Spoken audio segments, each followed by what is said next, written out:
আজকের ক্লাসে আমরা আমাদের বিজ্ঞানের চতুর্থ অধ্যায় অর্থাৎ নবজীবনের সূচনা উক্ত অধ্যায়ের কুমিল্লা বোর্ড 2024 সালে একটি সৃজনশীল প্রশ্ন সমাধান করব। এখানে আমরা আমাদের উক্ত প্রশ্নটির উদ্দীপক দেখতে পাচ্ছি, যেখানে তথ্য একে আমাদেরকে প্রোটোভাইরাস, ওখান থেকে ব্যাকটেরিয়া, ভাইরাস থেকে ব্যাকটেরিয়া, তারপর কি সৃষ্টি হয় বলতো, এখানে কি হবে প্রোটোজোয়া, তারপর সেখানে নিউক্লিয়াসের এককোষী জীব এবং সেখান থেকে উদ্ভিদ এবং প্রাণী সৃষ্টি হয়, যেগুলো এখানে দেওয়া নাই, এগুলো বেসিক্যালি আমাদের বের করতে হবে। সো এইটার কথা আমাদেরকে বলেছে। আর আমরা দেখতে পাচ্ছি আমাদের তথ্য 2 এর মধ্যে বলছে শিক্ষক বিজ্ঞান ক্লাসে জীবাশ্ম ঘটিত প্রমাণ সম্পর্কে আসলে আলোচনা করছিলেন। এবার ক নাম্বার প্রশ্নতে বলছে ফসিল কাকে বলে।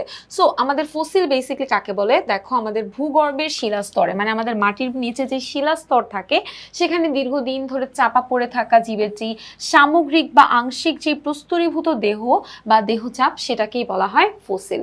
চলে যাবো আমাদের দ্বিতীয় প্রশ্নে, বলা হচ্ছে বাদুড়ের পাখাকে সমবৃত্তি অঙ্গ কেন বলা হয়। তাহলে আমরা জানি যে আমাদের বাদুড়ের পাখাকে সমবৃত্তি অঙ্গ বলা হয়। সমবৃত্তি অঙ্গ বলতে আমরা আসলে কি বুঝি, বিভিন্ন প্রাণীর, আচ্ছা সো আমাদের এখানে সমবৃত্তি অঙ্গতে বলা হচ্ছে, সমবৃত্তি অঙ্গ বলতে অ্যাকচুয়ালি আমরা কি বুঝি, বিভিন্ন প্রাণীর বিভিন্ন রকমের যে অঙ্গগুলো রয়েছে সেই অঙ্গগুলোর উৎপত্তি, বিকাশ এবং গঠন এগুলো আলাদা রকমের হলেও তারা ধরো একই ধরনের কাজ করে, এই সকল অঙ্গগুলোকে বলা হয় সমবৃত্তি অঙ্গ।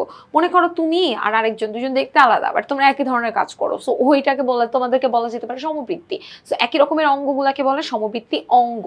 যেমন পতঙ্গ বা বাদুড়ের ডানা উড়ার কাজে ব্যবহৃত হয়, যেমন ধরো প্রজাপতির ডানা আছে, আবার কি কাকেরও ডানা আছে, তাই না, বিভিন্ন পতঙ্গের ডানা আছে, বাদুড়ের ডানা আছে, ডানাগুলো কি ধরনের কাজে ব্যবহার করা হয়, উড়ার কাজে ব্যবহার করা হয়। কিন্তু এদের উৎপত্তি, গঠন এগুলো কি সেম, এগুলো কিন্তু সেম না, আলাদা হলেও তারা আসলে কি করতেছে, একই ধরনের কাজ করতেছে, একই পরিবেশের প্রভাবে তারা একই রকমের কাজ করার জন্য অভিযোজিত হয়েছে। অর্থাৎ বাদুড় এবং পতঙ্গ দুজনেই আসলে প্রয়োজনের তাগিদে আমাদেরকে উঠতে সাহায্য করায় এবং এই সাহায্য করার জন্য উপযোগী অঙ্গটাও তারা তৈরি করেছে, এবং এই ধরনের অঙ্গগুলোকে যেহেতু সমবৃত্তি অঙ্গ বলে তাই বাদুড়ের পাখাকেও সমবৃত্তি অঙ্গ বলা হয়।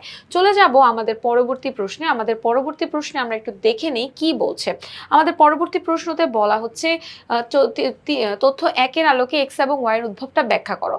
তাহলে এখানে আমরা দেখতে পাচ্ছি একটা জৈব বিবর্তন, যেখানে প্রোটোভাইরাস থেকে ভাইরাস হচ্ছে, ভাইরাস থেকে ব্যাকটেরিয়া হচ্ছে, ব্যাকটেরিয়া থেকে আমরা জানি প্রোটোজোয়া হয়, সেখান থেকে নিউক্লিয়াসের এককোষী জীব হয়, সেখান থেকে উদ্ভিদ হয়, প্রাণী হয়। তার মানে এক্স এবং ওয়াইতে আমার উদ্ভিদ এবং প্রাণীর কথা আছে।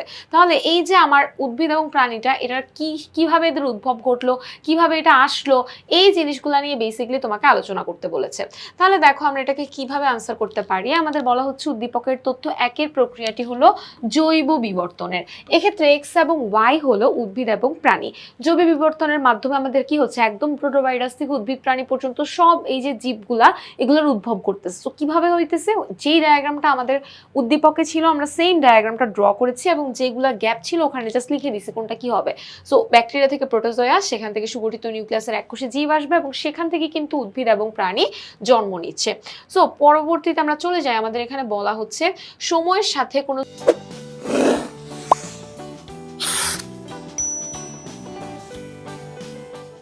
জীবের পরিবর্তনের ফলে যখন নতুন কোনো প্রজাতি সৃষ্টি হয় তখনই সেটাকে বলা হয় জৈব বিবর্তন। প্রোটিন এবং নিউক্লিক অ্যাসিড সহযোগে আসলে নিউক্লিয় প্রোটিন তৈরি হয়। আমরা নিউক্লিক অ্যাসিড আর প্রোটিন দুটাকে যুক্ত করলে কি পাচ্ছি, আমরা নিউক্লিয় প্রোটিন পাচ্ছি।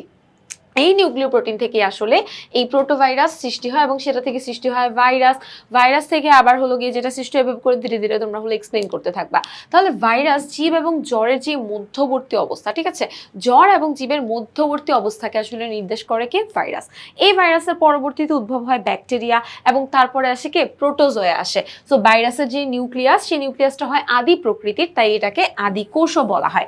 পরে যে প্রোটোজোয়াগুলো থাকে তাদের দেহের মধ্যে সুগঠিত নিউক্লিয়াস সৃষ্টি হয়, কিছু এককোষী জীবদেহের মধ্যে সৃষ্টি হয় ক্লোরোফিল, ফলে একদিকে যেমন খাদ্য সংশ্লেষ সম্ভব হয় তেমনি পরিবেশের মধ্যে অক্সিজেনটারও সৃষ্টি হয়। তখন সবাত শ্বসনকারী জীবের সংখ্যা আসলে বৃদ্ধিও পেতে থাকে।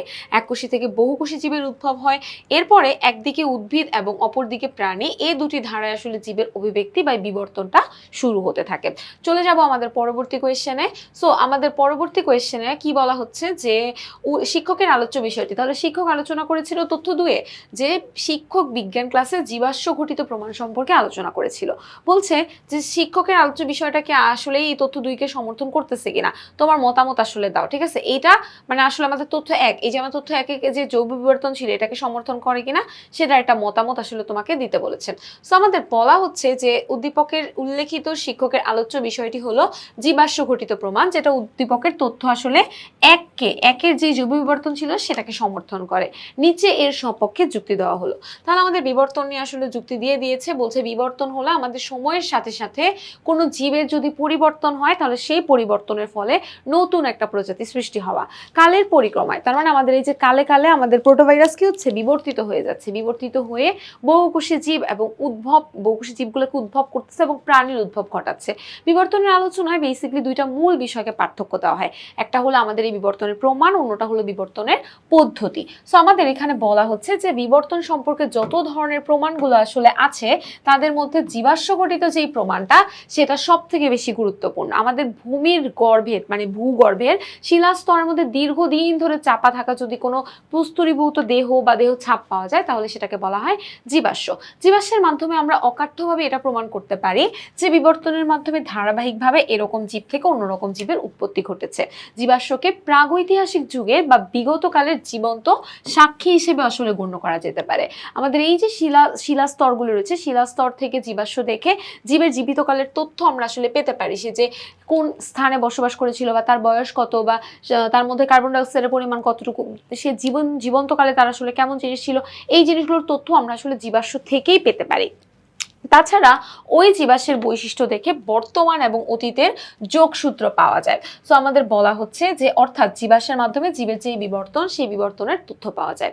উদাহরণস্বরূপ লুপ্ত আর্কিওপটেরিক্স, এগুলো প্রাণীর জীবাশ্ম, উদ্ভিদের বিলুপ্ত প্রায় টেরিডোস্পার্ম, এগুলো পরীক্ষা করে দেখা যায় এগুলো অতীতের জীবন্ত সাক্ষী।